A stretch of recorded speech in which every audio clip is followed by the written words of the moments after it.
Hello everyone and welcome to our show. Today we discuss about topics how you can grow your traffic, sales, results, and a lot more about that. I'm so excited to discuss this topic with Gordana Sretenovic. How are you? Good. That was good pronunciation. Congrats. Yeah, I'm Oh, doing great. Hope everyone else is uh, cool. yeah, I tried a few times, but I got it. So yeah, for me, I'm Ukrainian. It's really hard to pronounce any names. I only Yeah. short names. I love short names, but yeah, sorry for that. But yeah, No, no worries. yeah. Yeah. Before we start, just tell more about your experience, background, and why you decided to share with us this case study. How anyone can grow traffic to 1 million visitors. Yeah, anyone actually can. And just first of all, thank you for having me. I'm very excited, a little bit nervous, but hope that goes away. My name is Gordana. I have a pretty strange name, so don't worry if you can't pronounce it. I'm a director of operations at content distribution, and I'm a co-founder at Workello. Excuse me. And as you said, we brought a project to 1.5 million organic visits per month, and we kind of preach on the internet that anyone can do it, which I honestly think anyone can. And I'll actually give you proof. We did it 4 times. It wasn't 1.5 million every single time, but we did go from 0 to 100K with 4 projects. One of them is the big one that we're going to talk about. And we have another one that's kind of going there, and I expect by the end of the year we're definitely going to hit 100K. And we did it all with content, so it's all super simple, and we can talk about it today. So yeah, I'm super excited. Yeah, love it, Yeah. love it. Yeah, I think content is king. We know about that. So yeah, if you wanna get results, the first thing what you need to Right. do to create high quality and valuable content. I have the first question. Yeah. I often have the issue with masters who are looking or chasing high volume keywords. They Mhm. open SEMrush, Ahrefs, many other tools, Moz, Uber suggest, and they see high volume keywords and can imagine, wow, a lot of traffic. I want to get this traffic. Yeah, and Yeah. for a few years they can't get results because they create generic content, they chase generic strategies. Can you tell how to find the right strategy and what Mhm. kind of keywords you used for this specific project where you got more than 1.5 million visitors? Yeah. Amazing. I love talking about this, and I could talk about this for 2 hours, but I'm going to try to Mhm. be very short. You are absolutely right. So, and it makes sense because when you see big numbers, you kind of get excited and you're like, oh my God, I want, to target the highest volume that I can, and I'm going to be number one. But more often than not, you really can't, especially if you have a fresh website, if it's a new project, if you don't already have a ton of pages and a lot of authority. It's very, very, very, very hard to outrank some of the biggest players in the space. And I always use NerdWallet as an example because anyone who's in the SEO game, especially kind of a financial niche, everyone knows them. NerdWallet is absolutely huge. Whenever you Google a financially related keyword, they're probably going to be the first 3 results. No Mhm. mistake. And people get super excited, which is very nice actually. You kind of want to do the same thing. But what they usually don't realize is that it takes many, many, many years to become someone like NerdWallet. I actually posted something similar on LinkedIn today that they have 20,000 pages. It would take you 20,000 days or 54 years to, if you write all the content by yourself, if you do it every single day, you never rest, you never take a vacation, it would take you 54 years to get there. And no one guarantees that you're not going to get sick, you're not going to, I don't know, break your finger and you can't type anymore. So to go back to the original topic, um, I actually feel that in the beginning, when you're just starting your SEO journey, a smarter thing to do, in my opinion, is to have those high volume keywords somewhere in the back of your mind and definitely get to them one day, but start smaller. First of all, you're going to feel a lot better when you see something happening, when you see that you're on page one for a low volume keyword. But the second interesting thing that ties back to our project is we did exactly this. We targeted low volume keywords, sometimes even zero volume keywords, from Ahrefs or whatever we were using to do keyword research. And one of those zero volume keywords turned out to have, I think, 10,000 monthly visitors, which was crazy and definitely unexpected. But we found that Ahrefs especially often underrepresents the actual volume of certain keywords, especially in the B2B niche. B2C is a little Mhm. clearer, I think. So anyone starting out, I would recommend just cluster your keywords well, be smart, and don't go in for the kill from the get-go because you have time. Everyone always says SEO takes time. Just be patient. Just target some of the smaller volume keywords, because first you have to build authority. First, you have to publish a lot of content. Your website needs to feel alive, so Google can actually recognize you as someone who knows what they're talking about and give you that spot on the first page when you target those big keywords. I hope this makes sense. I Yeah, tried to of kind course. of condense it into 2 minutes without, going too broad. Yeah, of But course, yeah. it makes sense. Yeah, can you tell about finding these untapped keywords, for example, or long tail keywords, or because Mhm. for example, I usually search for topics that have a lack of quality content because content is the number one ranking factor. For example, if you create high quality content, but we have a lot of other high quality content in the top 10 results. For example, if you search any keyword in Google, Google can list like a million results for any Yeah. keywords, even long tail keywords. So I usually spend time check out any piece of content, and I think, can I create something better, much better? If I can't, if I can create totally the same content a little bit better, it's better to skip it because we have a lot of other topics. Can you tell about finding these untapped keywords that your competitors might ignore, where you can get Mhm. traffic, and how to cover with your buying persona? Mhm. For sure. Actually, let me just preface this by saying that when I started working in SEO, I was not an SEO person. I was a writer, Mhm. and then I joined content distribution, and I kind of learned on the job. So, keyword research, what is it? I know it exists, but I didn't really know what it was, and it became my favorite thing to do. And this is exactly the reason why, because you're playing a vocabulary exercise. Like you said, you're trying to find something that none of your competitors found.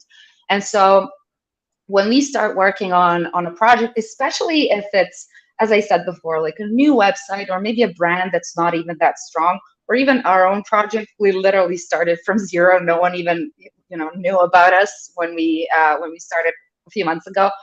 Um, when we did keyword research, we kind of have this approach that we always cluster our keywords. So I never really go to Ahrefs and just export 10,000 keywords and kind of go from there. Because how do you know how many articles you need to create? How do you know which keywords can go with other keywords?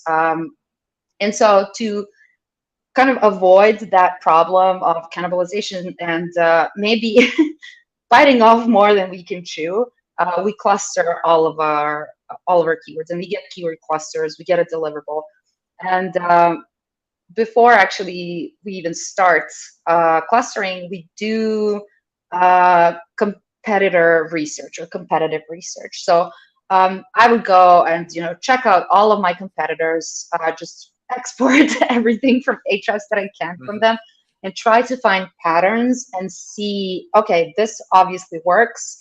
They're getting a bunch of traffic on these few keywords, not a lot on these other ones. Let me go see if it's because their content is thin. Maybe they just didn't really care that much. If I think it's a valuable keyword, maybe they didn't even cover something very well and they just mentioned it somewhere and it kind of ended up on that list. So it's definitely a process that can take anywhere up to a week, to be honest with you, because Mhm. you really do need to compare a lot of spreadsheets. It sounds really boring, Mhm. but it's actually very exciting because at the end of the day, when you analyze your competitors, you obviously want to be better than them, and you obviously want to provide more to your readers, to your audience, which you can kind of assume that you have the same audience if you're competing in the same space.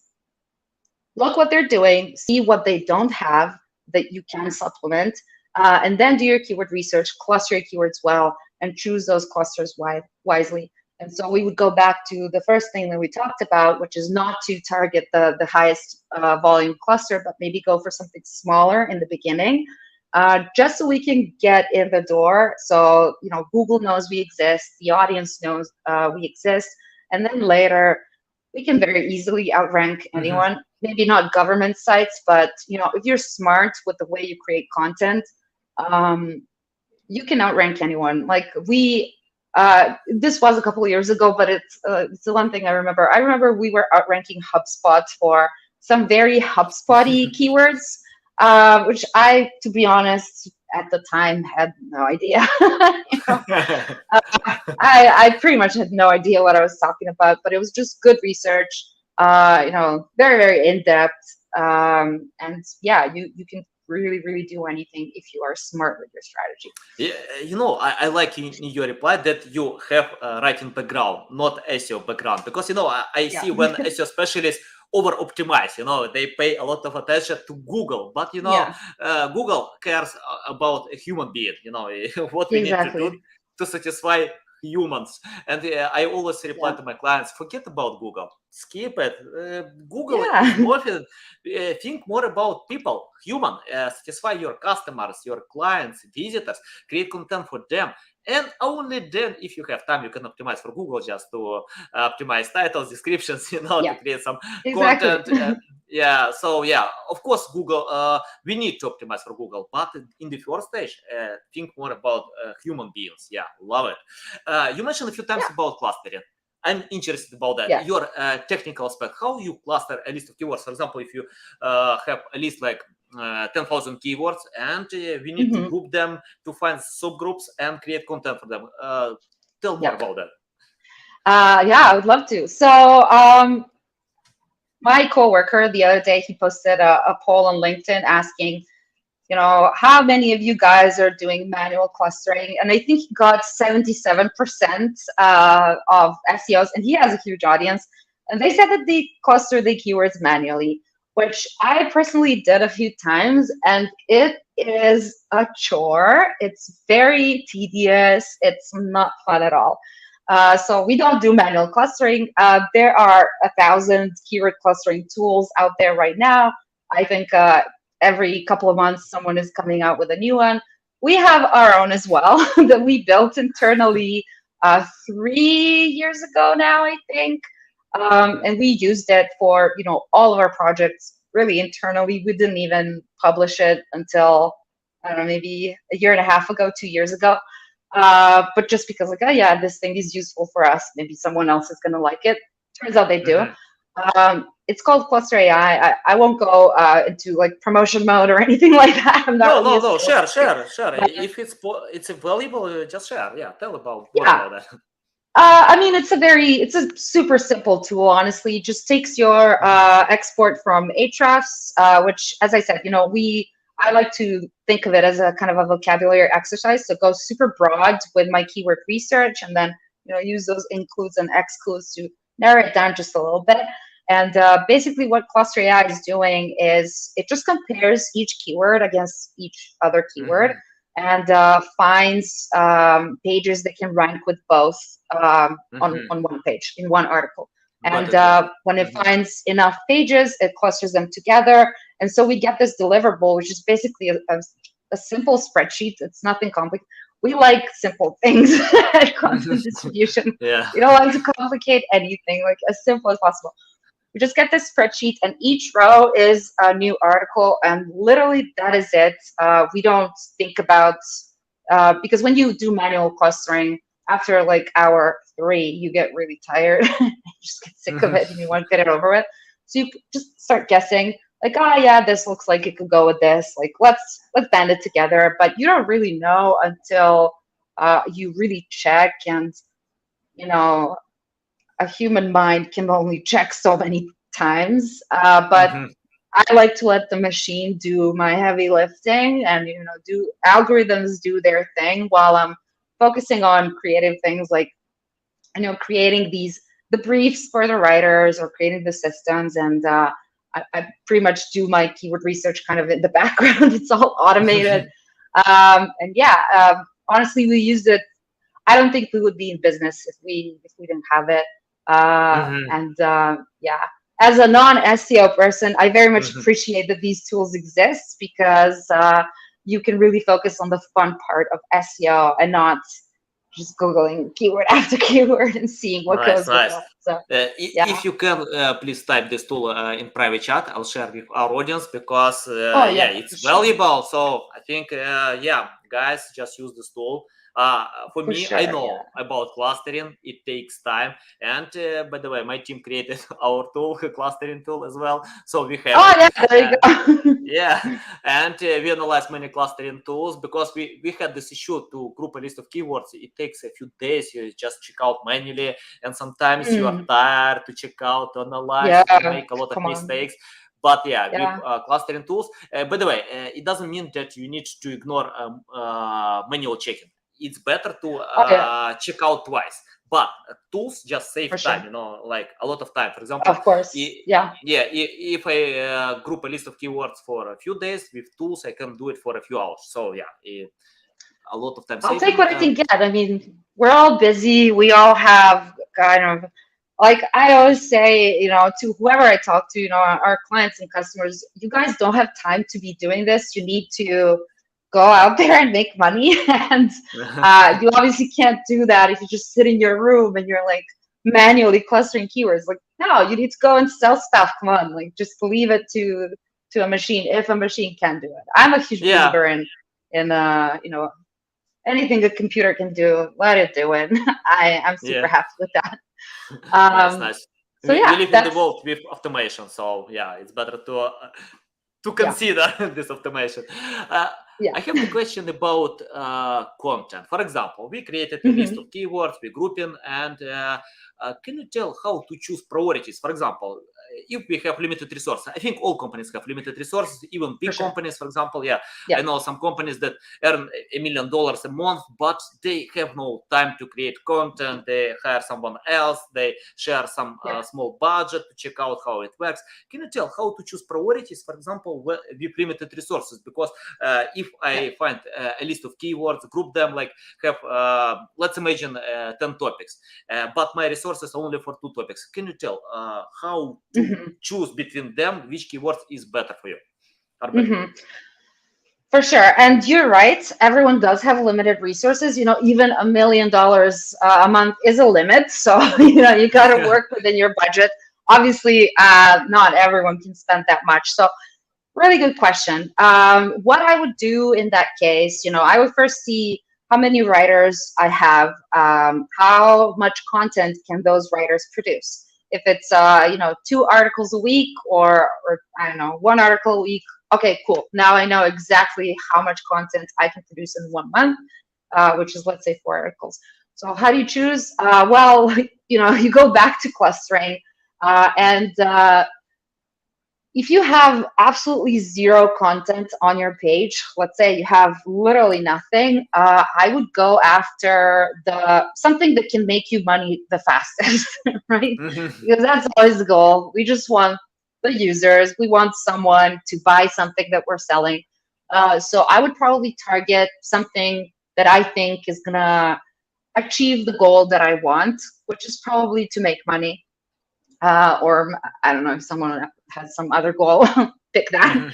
But I would definitely do that. And then in time, if your budget is very limited and you can only work with, let's say, one writer, or if you're writing content on your own, either way, I suggest doing everything that you can to get out of content production. If you're a solopreneur, if you are, you just launched a startup, you're like a lonely SEO, it doesn't really matter. Get out of content production as fast as you can and just delegate that to someone else. pick a topic, like as I said, a topic that's going to make you money, and do 4 of those a month. But just hire a writer, hire someone to do it, so you can focus on getting new clients, selling whatever it is that you're selling. I don't know, doesn't matter. But the sooner you delegate content production, the sooner you're actually going to see some return on that investment. That saying, you got to spend money to make money. I would rather spend money than spend my time. If I was a solo entrepreneur, just kind of trying to get my product out there, my time is better spent, as I said, selling, getting clients, doing all of that, than writing content, which still, it should be good. You should have systems in place. You should have good guidelines for your writers and everything. But I don't know, without an example, I don't know what to tell you about exactly the keywords, but yeah, just focus on things that are going to get you to your goal the fastest, whatever that is. Can you tell more about guidelines for copywriters? For example, it's a big issue as well. For example, many companies, website owners, they have no experience writing text, creating content, and when they reach out to me, tell, I don't know how I can create content. I need to develop, innovate my products. I have huge competition. I need to beat them in the market. But if I spend my time writing, I agree with you, it's better to delegate. But how to find responsible writers? Because we have a bunch of writers. For example, 10 years ago, I had a team of copywriters in my company, and they wrote text about everything. That worked well. Google ranked all our websites. We got a lot of traffic, but things change. And right now I have a team of editors, who can edit content from copywriters, because they can simplify, understand what kind of content. But I think today it's better to cooperate with experts who know your topic. For example, I can see and analyze content from digital marketers. If I read a new blog post about SEO, I understand, it's expert. But from other topics, I can't estimate. Can you tell how to find responsible copywriters, and tell more about these guidelines? I would love to. That's actually my area of expertise. Thank you for asking me that. This is honestly my favorite thing to talk about. So let me break it down. First, I'll cover the guidelines, and then I'll go into writers. So when it comes to writing guidelines, editing guidelines, any type of guideline that you need, you actually need all of these. When I started working as an editor, we had a couple of freelance writers before we decided to hire people in-house, because we were just starting out. We didn't really have the budget, the story. So I actually, in that very, very beginning, I started creating these SOPs or guidelines, and they were they were in Google Docs. It was just a big mess. They were not very extensive back in the day. But my biggest advice to anyone who plans on hiring a content team is to just work on your guidelines from the get-go. It doesn't matter, if you're the only one who's writing content right now, it doesn't matter. You are going to forget things. Just write it down. What kind of guidelines you need. So first of all, you need writing guidelines for all types of content. So you might, later in your SEO or agency career, you may have one B2B project, one B2C project. One is about puppies. Another one is about email migration. Very obviously different, but you still need a basic set of writing guidelines. So I would include anything, from grammar to like sentence structure, anything a writer might need, I would include in those basic guidelines. Then I would go into project-specific guidelines. So these are not just language related, but obviously we need some language related guidelines, for the specific tone of voice of the customer, or, if you're writing for your own brand, obviously you have a specific tone of voice. Maybe you have specific terminology that you're using that you want your writers to use. Maybe if it's a particularly interesting niche, that maybe it's not that popular, you might want to include a glossary of terms that your writers can use, just to make their research a little bit easier. And you just slowly build on these guidelines as you move through your kind of writer journey and hiring journey, and you'll see exactly what your writers ask of you. You'll see what kind of questions they have, and just instead of answering on Slack and just leaving it at that, put it in the guidelines immediately. So we started with that. Obviously now I think we have about 1,000 knowledge base articles and SOPs. We use Slate. It's kind of like Notion, pretty much the same thing, but we like it better. And we just store everything there. So anyone on our team at any point can go in and just see what they need, find that specific document. Maybe they want to know how to implement, I don't know, internal links into their articles. They have a guide for that. Maybe they're curious about how to implement variations from those clusters that we already did, let's say 2 months ago. They have an SOP for that. So I recommend developing everything, even if you don't have writers, even if you don't have editors. Make sure that you develop all of your guidelines, and of course, you're going to build up on them. And now, in the second part of the question, how to find good writers. Yeah, it's very hard. It's probably the number one problem that most companies, agencies, SEOs, anyone might have.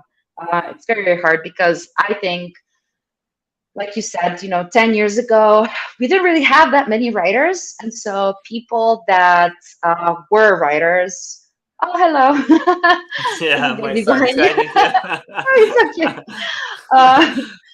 So people that were, that had that as their job, they were kind of, I don't want to say it, it's going to sound rude, but more educated, I guess, in this space. So it was much, much easier for them to just be a good writer. But nowadays, obviously, everyone is working from home. It's very easy to just say, oh, I can write.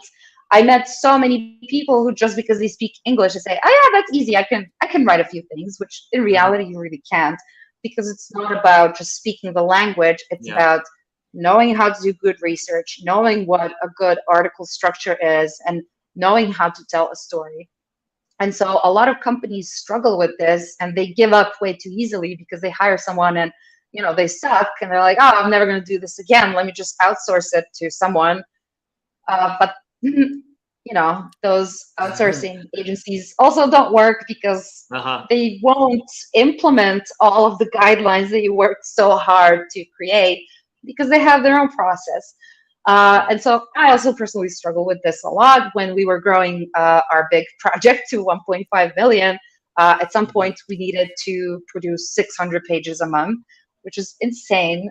And it's a crazy amount of content. And I had to hire a bunch of writers. So what I did was I figured out, okay, whoever you're hiring, 95% of people, they're not going to be qualified. 5% of people are. If you're hiring a VA, a writer, a sales guy, even a CEO, 95% of people are not going to be a match. 5% of people will. But the whole process is, super manual. It's very annoying.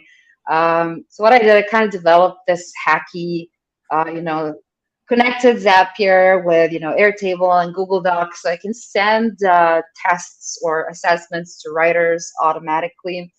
Because I realized I needed to test them. I can't just hire people based on one interview. It just doesn't work. We spent so much money on content that we really can't use. And our editors were also overwhelmed with just not very good content, to be honest. So we realized we had to test them, and we developed pretty, I would say, simple but very effective writing tests that helped us weed out those 95% of unqualified candidates. And I'm going to get into a little bit of a promo territory now. Just please stop me if this is not cool, but kind of the same, like I said we like simplicity, kind of like we developed this clustering tool. I was, struggling a lot, so we developed a hiring tool that's going to automate, sending tests, sending interview invitations, and just automating that hiring cycle, so I can go back to actually, being a director of operations and kind of running the company and not just sending emails every single day. So To go back to your question, Hmm. my biggest advice to anyone who's hiring a writer is you need to evaluate a lot of candidates to find that diamond in the rough, and to find someone who can produce good content for you. So, um, like you said, it's better to Hmm. hire an expert, but most companies don't really have the budget to hire experts for every single article that they write, because experts are very expensive, and they might be better for kind of knowledge transfer sessions that the writers can then take and make into 5 or 6 articles instead of just one. You need to evaluate a lot of candidates. You need to assess your candidates, and you just have to be, respectful to their time, and make sure to take them through that hiring process as fast as you can, and just, be responsive. That's all. So valuable, So Gordana. So valuable. Love it. Love it. Yeah. thank you. You don't hide Yeah. the secrets. Okay. Okay. I'm Yeah, hit me interested. up. I can talk about this all the time. Yeah, I see. I see. Okay. Let's talk about authority, link building. Can you tell how to find the right link building strategy? I think when you have 1.5 million people in month, that means you need to provide some link building campaigns, PR campaigns. I don't know. Can you tell how which campaigns you use and how to find the right link building strategy for specific projects? I would love to, but I really can't tell you that because we Yeah. did not do any link building for this project. Seriously? No. Uh, Zero. Yeah, literally zero. Nice. Nice. We did get a few links. No joke now, but we did get a few links, but we were not. We didn't run Hmm. any campaigns. The CEO of the company actually went on a couple of podcasts and stuff. So that's pretty much all the Hmm. links that we got. And that's kind of our claim to fame. We just say, oh, 1.5 million, no backlinks. It's not really Nice. no backlinks. You do earn backlinks, but Hmm. we didn't do campaigns. And the reason why, it's not because we think backlinks are stupid or anything like that. Hmm. We just don't know how to do it. And so we're like, okay, we have no idea how to do this.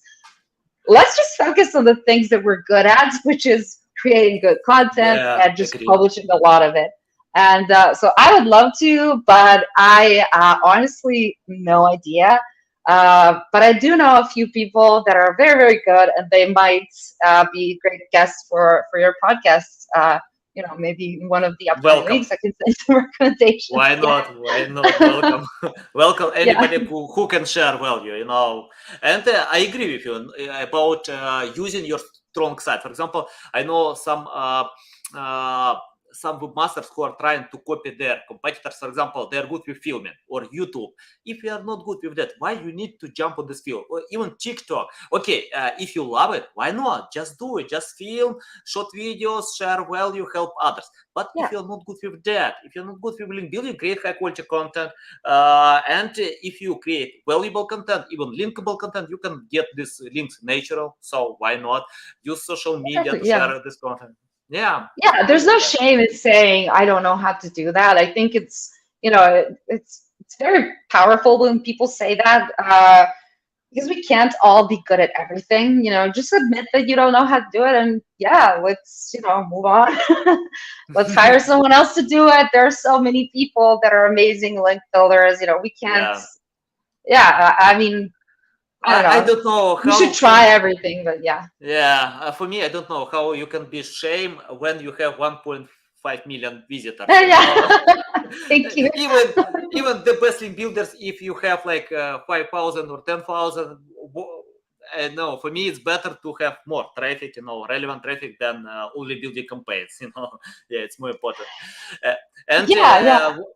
especially about when people share, your domain authority is low. Who cares? If I have traffic, the in the end Yeah, you what need to is have even traffic. domain authority?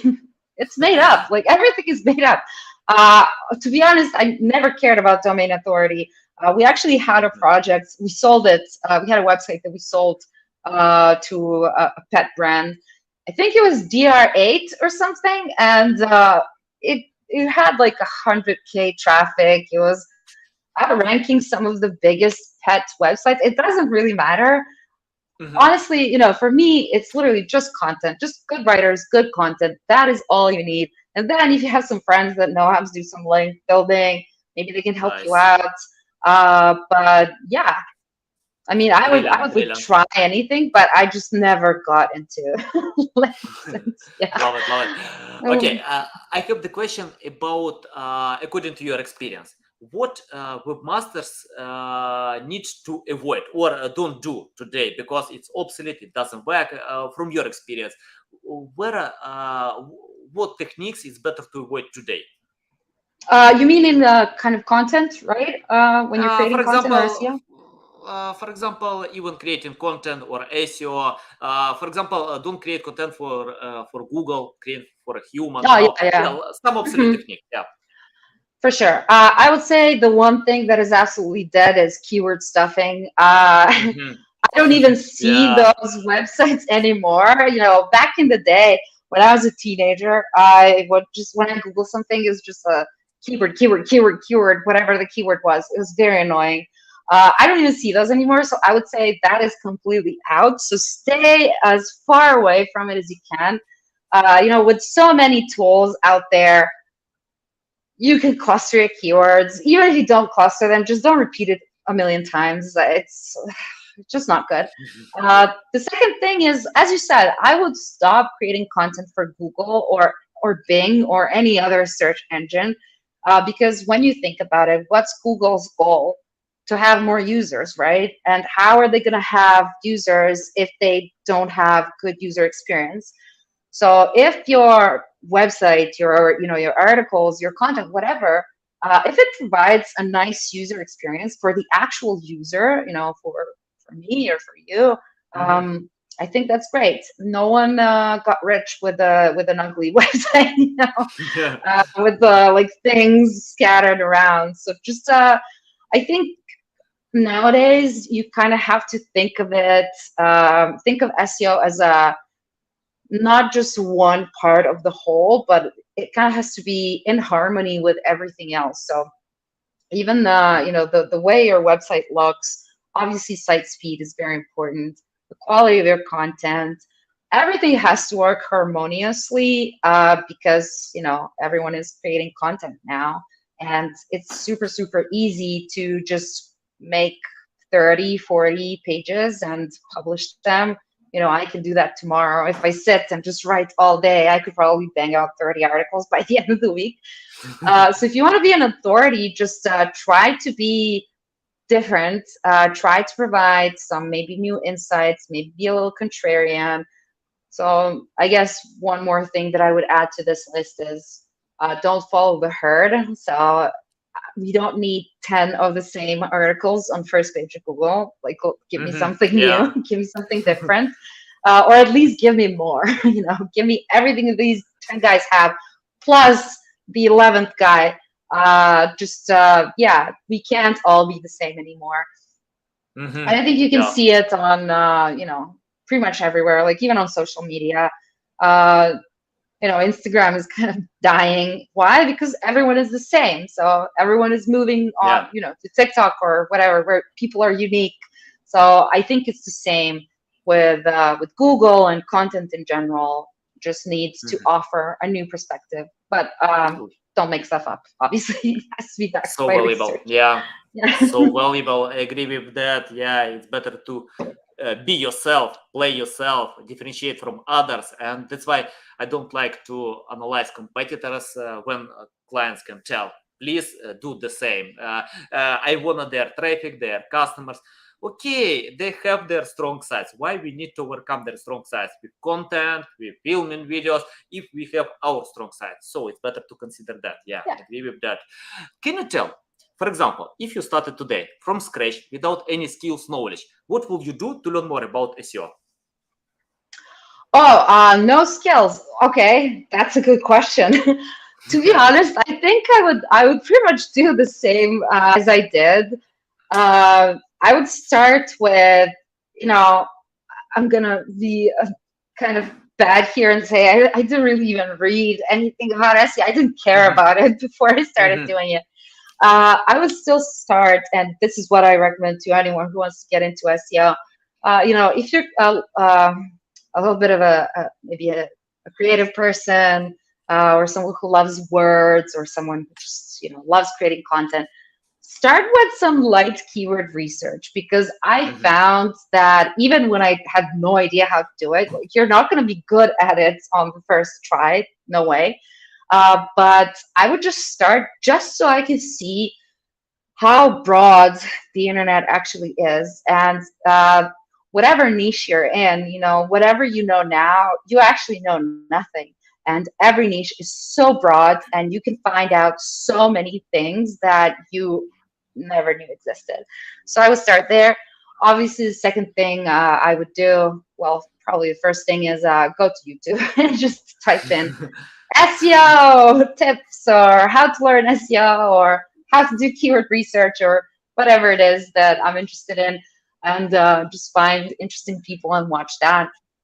I won't Love it. say that they didn't exist when I was starting out, uh, but I feel that they weren't as present on social as they are now. I think the SEO community, as it is right now, it's amazing, it's growing, and it's much more approachable than it was before.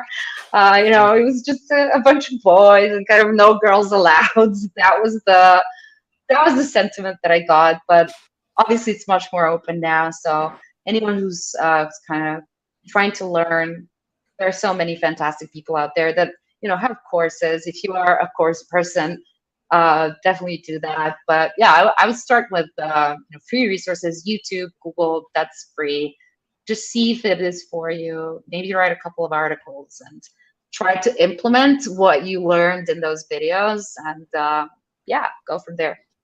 Love it, love it. Yeah, I Yep. think, guys, I know one secret how you can learn more about SEO. Just follow Gordana on social media, learn from her, Ah, because you can see without any special skills about SEO, we see results. I don't care about any yeah. knowledge about all your degree of education. I don't know marketing, marketers, or something else. It's better to provide results, and we can see results. We have it, Sure. so it's Yeah. better. And I think it's. I like that you mentioned you need to write, actually, because practice makes miracle. If you don't practice, if you don't act, you can't achieve any results. You can learn all books online. For example, if I read 100 books how to play soccer, if I don't play, no way, I can't Exactly. be good a soccer player. I agree with you completely. Thanks, Gordon. It's a big Exactly. pleasure to get on my show, to learn Thank from you. you. You share a lot of valuable insights. Tell our audience how they can reach out to you, learn more about you, follow you. Yeah, so you can follow me on LinkedIn. I think it's just my name plus 931 in the URL, or you can follow our blog on workello.com. We publish a lot of great playbooks and kind of guidelines for pretty much everything that we talked about today. So SEO and hiring writers and creating good content. So definitely catch us there. But otherwise, LinkedIn, Facebook. I can give you my social links. I don't know if you want to put them in the description or somewhere, but Mhm. yeah, add me on LinkedIn. That's the best place. Okay, guys, you can find Yeah, all these links in the description below. Listen us on Apple, Google, Spotify. Thanks again for your time. A big pleasure. Welcome back thank anytime, you. because yeah, it's so valuable. It's interesting. I love learning from Thank experts like you. you. Okay, guys, thanks for listening and watching us.